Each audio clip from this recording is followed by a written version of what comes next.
चलतु आज आम या सुजी मंडा नड़िया पूरा देके होली स्पेशल या होली भी आगू आसुच्छी निहाती घरे कर खातु। मुझे गोटे नड़िया नहीं नड़िया को फटे देली फटे दे सारा पाटा फिंगिदेवे तो पीदेले भी भल हम। तर मुझे नड़िया कोरणे कोड़देवी भलसे ना नड़िया कोर नथिबे आप छोट छोट कर पीस कर काढ़ीदेवे काढ़ी खाली टी ग्राइंडिंग रे मिक्सचर ग्राइंडर ग्राइंड करदेवे कर सारापर आपको देखें के सुंदर नड़िया पूरा होगला नड़िया करदेला आप गैस कड़े बसैबे कड़े बसई सारापर आप नड़िया देवे नड़िया भल से 2 मिनिट पाखापाखि कम फ्लेम देले होगले देवे तापर आप लुण टे पकेबे टेस्ट अनुसार टी लुण पकेबे पकई सारी भलसे गोलेदेवे मुझे पकई अदा छेचा पकई कहीं एसिड हेनी नड़िया एसिड हुए टे मुझे एसिड हेनी अदा छेचा टे पकई गोलमरीच पकई राग राग लगे गुजराती भी 2-3टा पकई लवंग भी पकई टेस्ट भल आसे नड़िया पर तर मुझे गुड़ पाउडर वाला गुड़ यूज करछि आपड़ चाहिए मुंडा गुड़ भी यूज करेंगे ना कलश गुड़ भी यूज करेंगे ना सब बेटर हम चीनी भी यूज करेंगे मोटे हेल्थी मुझे गुड़ पाउडर वाला गुड़ यूज करछि आपड़ भी घरे ट्राए करूँ गुड़ यूज करने बहुत भल गुड़ तो मुझे भल से मीडियम फ्लेम रे भल से देखो गुड़े हाँटे हाँटी सारा देखिए जोर फ्लेम देवेनि जोर आँच देले गैस रे आपणकर नड़िया कोराटे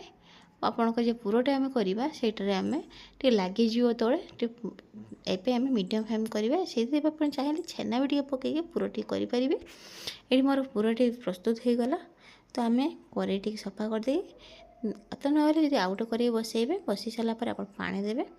पानी दे सारापर गरम है आप गोटे चामच घी यूज करेंगे भल स्मेल मुझे गोटे चामच घी यूज करछि आ टेस्ट अनुसार जी सुजी पकेबे लुण देवे मुझे 400 ग्राम 350-400 ग्राम मु सुजी नहीं नालापर आप भल से गोलेबे हाँटे भल से ना आप मुंडा मुंडा सब हो भल से हेनी आप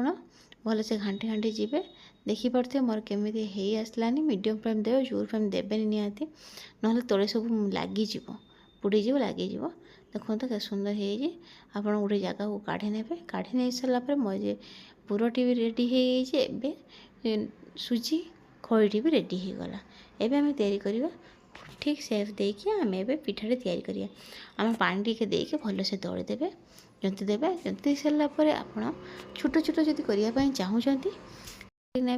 जी बड़ बड़ पिठा करने चाहिए आप बड़ बड़ भी गुड़ा करेंगे मुझे छोट पिठा करने चाहूँगी छोट छोट गोल करके मझे गात करदे देखिपे मुझे टाइप करदे नड़िया पुर टे देवे नड़िया पुर दे सारापर भल से पानी देकी साइड्रे तो भल से कभर करदे भल से गोल टाइप कभर करदे चेप्टा चेप्टा कर भल देखा हुए भल भी लगे चेप्टा चेप्टा पूरा फुल गोल करेंगे चेप्टा चेप्टा करेंगे पानी एका दे ना घी हाथ टी भी हो पारे देखो तो मुझे सुंदर गोल भल भल सेप्र करगला आपड़ कड़े तेल ने कड़े भल से गरम हो गला तेल ने तेल टी भी गरम हो गरम हो गला आप हाई फ्लेम रे सुजी मंडाटी को छाड़े मीडियम फ्लेम करदे ना पूरा ऊपर टी आमर पूरा ब्राउन कलर हो कि भितर सीझी न भल से सीझी तो ये भल से हो न क्रिस्पी टाइप हो मीडियम फ्लेम रे भल से गोलेबे गोटे पट साइड रेड ब्राउन कलर हो गला आप गोटे साइड को गोलेबे ताने बारंबार जब आम खुशुणी मारिबा तो फाटी जापे आ पिठा टे मोटा रखिए ऊपर कभर टी कहीं पतला करदे फाटीज देखिए कई type red brown colour type सेमती होगला छाणीदेली तार नेक्स्ट आम आउ थे जी करचे तो पकेवा भल से पकई सारापर आपण भी तापर सेमती से टाइप रे आप मीडियम फ्लेम रे भी करेंगे निहाती होली रे निहाती करूँ बहुत कम टाइम रे